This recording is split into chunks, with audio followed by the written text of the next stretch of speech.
Hello friends, welcome to spicy masala taste. இன்னைக்கு நம்ம வீடியோவில் என்ன பார்க்க போறோம்னா இன்ஸ்டன்ட் அல்வா ரெசிபி தாங்க பார்க்க போகிறோம். ஒரு கப் கடலை மாவு இருந்தால் போதுங்க, சூப்பரான அல்வா செஞ்சிடலாம்.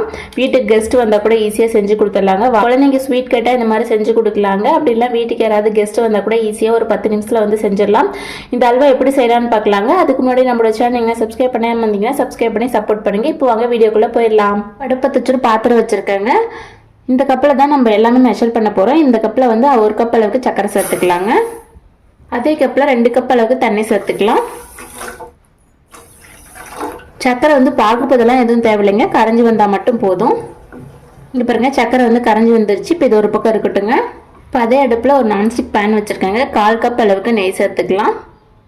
அல்வாவுக்கு வந்து நெய் கொஞ்சம் அதிகமாக இருந்தால் தாங்க நல்லா டேஸ்ட்டாக இருக்கும். நெய் வந்து சூடாகி வந்துருச்சுங்க. இப்போ நம்ம சக்கரை எடுத்தோம் இல்லைங்களா, அதே கப்பில் 1 கப் அளவுக்கு கடலை மாவு சேர்த்துக்கலாங்க.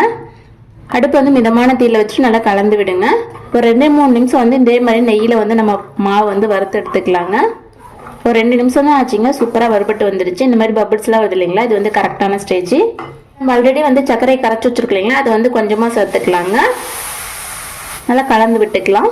அடுப்பு வந்து லோ ஃப்ளேமில் வச்சுக்கோங்க. பாருங்க, இந்த மாதிரி நல்லா கலந்து விட்டதுக்கப்புறம் மறுபடியும் மீதி இருக்கிற சக்கரை தண்ணியும் ஆட் பண்ணிக்கலாங்க. ஃபஸ்ட்டு வந்து கட்டி இருக்கிற மாதிரி தாங்க இருக்கும். நம்ம வந்து கலந்து விட்டோம்னா கரெக்டான பதத்துக்கு வந்துடுங்க. இங்கே பாருங்கள், நல்லா கட்டி இல்லாமல் நல்லா கலந்து விட்டாச்சுங்க.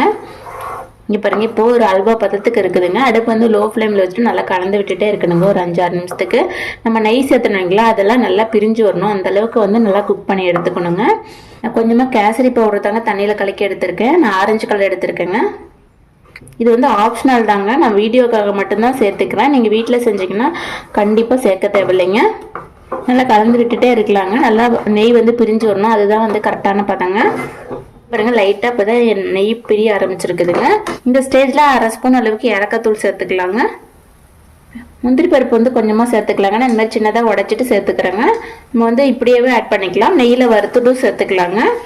நெய் வந்து நல்லா பிரிஞ்சு வரட்டுங்க, அது வரைக்கும் நல்லா கலந்து விட்டுக்கலாம்.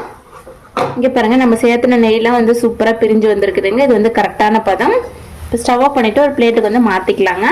இன்ஸ்டன்ட் அல்வா வந்து சூப்பராக ரெடி ஆயிடுச்சுங்க. இதே மாதிரி நீங்களே வீட்டில் ட்ரை பண்ணி பார்த்துட்டு உங்களோட ஃபீட்பேக் வந்து மறக்காமல் கமெண்ட் பண்ணுங்கள். எங்களோட சேனல் பிடிச்சிருந்துச்சுன்னா சப்ஸ்கிரைப் பண்ணி பக்கத்தில் இருக்கிற பெல் ஐக்கனை கிளிக் பண்ணுங்கள். தேங்க்யூ, தேங்க்ஸ் ஃபார் வாட்சிங்.